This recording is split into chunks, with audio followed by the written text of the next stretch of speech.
Waifus are becoming real, Bruh. and this might be a problem.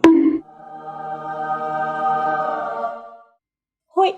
I'm Serene, and welcome to the Academy. As one does, I was scrolling through Twitter and I realized that following one Amouranth meant that my timeline looked like a never-ending OnlyFans promo. What was most noticeable was that cosplayers were common and actively using gamer and anime tags, calling themselves waifus or gamer girlfriends.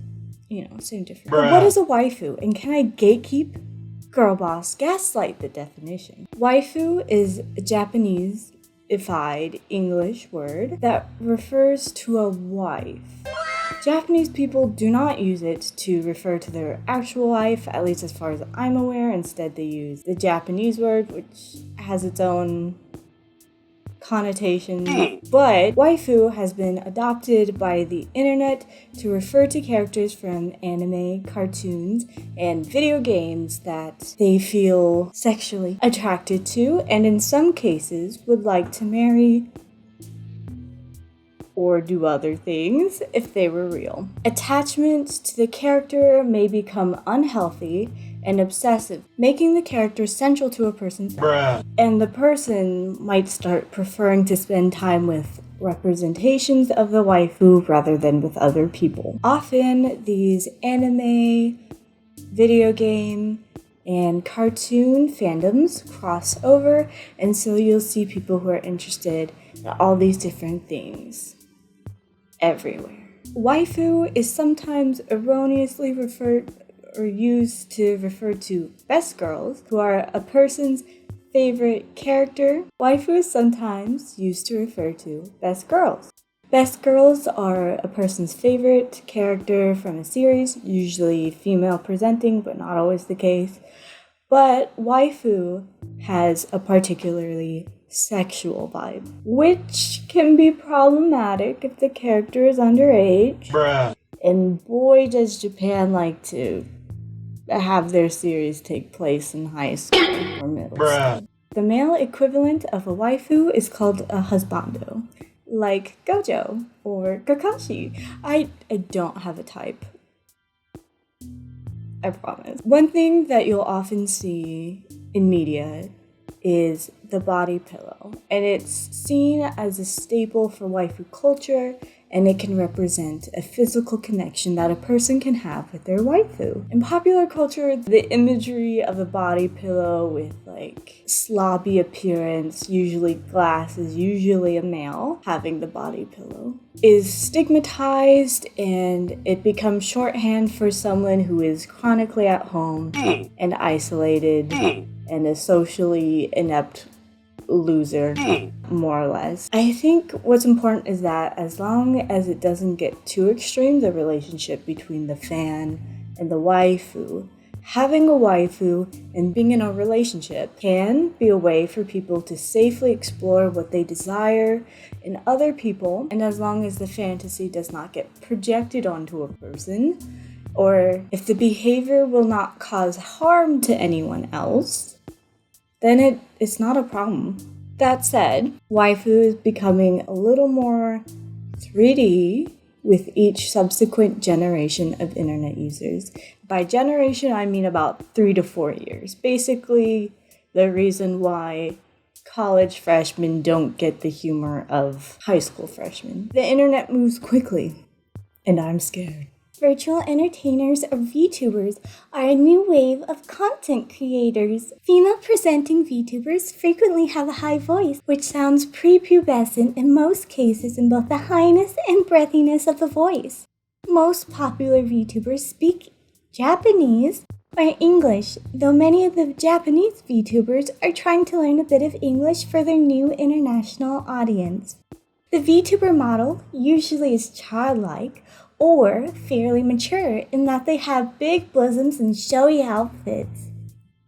The VTuber often has a personality or backstory, such as a demon or a cat or dog or whale, which aren't really personalities or backstories, but it goes into it a lot, I guess. So we're gonna keep it at that.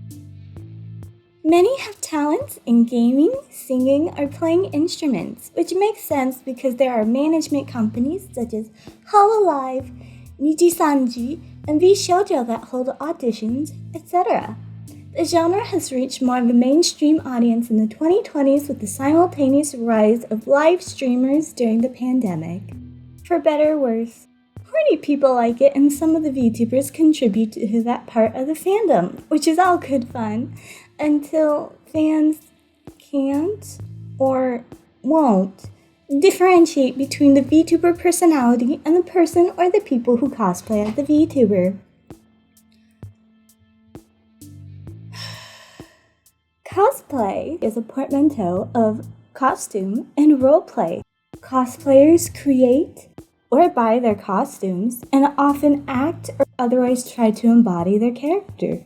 Like if I made two blondes, this is giving more tsundere from My Hero Academia vibes. Conventions and photo shoots are an important part of cosplaying, but it's not necessary to do it and have a good time. Cosplaying is embodied in the popular manga and anime called My Dress Up Darling, but it contributes to the popularity of models on OnlyFans using Pokemon, anime, or game characters to sell their content.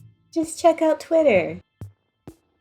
Or don't. Up to you. In essence, more power to creators. However, we need to remind ourselves as consumers of really cute and sexy cosplay that the person who is emulating your favorite character or your waifu is a real person and you should treat them with the respect that they deserve. Cosplay is not consent.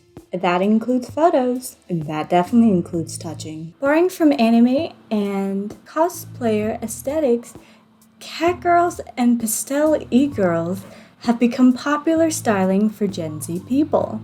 Though there is some level of trickle up with the older generations who will borrow some of the aesthetics, it's mostly the youngins that do this type of sunburnt blush, which can be cute, especially if you add freckles or little stampy stamps on them. So e-girls, when we typically think of them, are generally a mix of emo, scene, mall goth, Japanese street fashion aesthetics.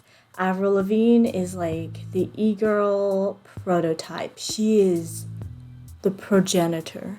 Not necessarily, but she's definitely one of the most visible ones from the early 2000s. We are mostly looking at the subgenre of catgirls and pastel e-girls, which in my opinion, but this isn't always going to be the case, catgirls are just e-girls with a stronger cat aesthetic. Some common things you'll see are the blonde bangs, and it's only the bangs that Dua Lipa had, Jennie from Blackpink, and a bunch of other people. And then we also have the half and half or the split dye hair. And then there's also lots of accessories like rings, necklaces, chains, harnesses that you'd see in BDSM typically, but just used as fashion. And fishnets, baggy clothing, crop tops, graphic prints, platform shoes, and the like. When we move on to catgirls are almost like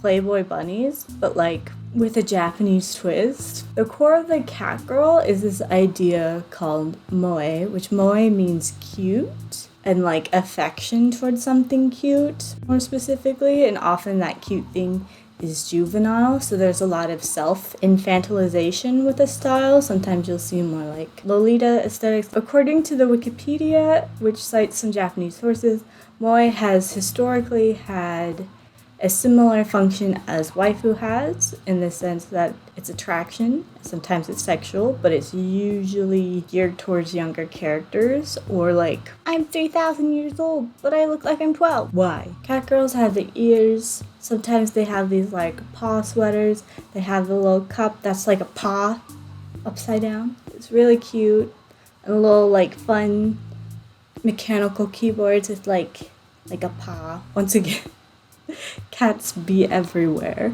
And there's a lot of overlap with the pastel e-girls because they'll have a lot of that, or like a lot of the sakura motif and that kind of thing. So Japan plays a big influence on the development of these subgenres of girls, which is how we can connect them to the idea that waifus have become more real through VTubers, have become more real through cosplayers, which cosplayers predate VTubers. We want 2D to 3D. You have the source material. You have the VTubers, which are mostly 3D models of the 2D character, or like that style of drawing.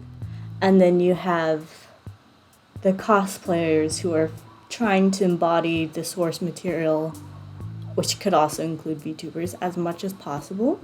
And then you have catgirls and e-girls, especially pastel e-girls, that base a lot of this stuff from the previous levels. So it's kind of like art is imitating life, life is imitating art, life is imitating art, and then you get waifus in real life. Except don't treat them like that, because they probably don't know you, so don't. Part of the whole waifu thing is more or less an explicit objectification. It starts off with objectification, and maybe it goes away from that over time, but it starts with objectification. So please don't try and make a real person your waifu. Don't be weird about it. This is all to say that none of these are problematic, only except for the fact that they blur the line. And some people are unwilling to treat real people as separate from the 2D characters. This is a choice they make. I'm putting the blame on them. It's important that we realize that the onus is not on the person being objectified, but the objectifier. Basically, just treat people as people, even if that person is behind a screen, wearing a costume, or putting on a performance. Because at the end of the day, they're people too. Thank you so much for watching. I appreciate all of it. And I'll see you in the next video. Bye-bye!